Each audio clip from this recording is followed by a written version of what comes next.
వీళ్ళందరి దగ్గర నేను చదువుకున్నాను.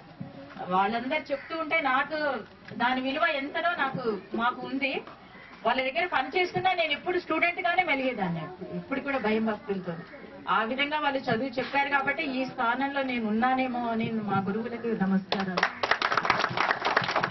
మరి మీకు నేను చదువు చెప్పాను, నా విద్యార్థులందరినీ చూస్తే ఆడపిల్లలు మగపిల్లలు నాకు ఎంత సంతోషం వేస్తుందంటే అంత సంతోషం వేస్తుంది. చాలా అందరినీ కలుసుకున్నందుకు సార్ వాళ్ళు అన్ని విషయాలు చెప్పారు.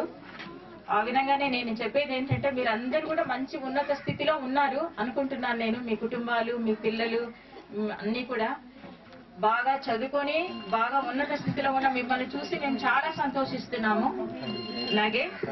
అలాగే అందరూ నా దగ్గర ఉన్నాడు కాబట్టి వీళ్ళు పట్టుకున్నాను. నేను ఇదే అంటున్నాను, నేను నా స్టూడెంట్.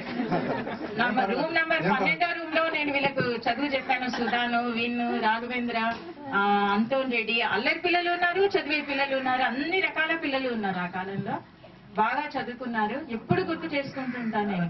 బస్సులో పోతున్నా గానీ ఎక్కడైనా వేరే ఊర్లో కోదాడ బస్సులో కూడా టీచర్ నమస్కారం అని చేస్తారు పిల్లలు, అక్కడ ఉద్యోగం చేసే ఫ్యాక్టరీలో పిల్లలు.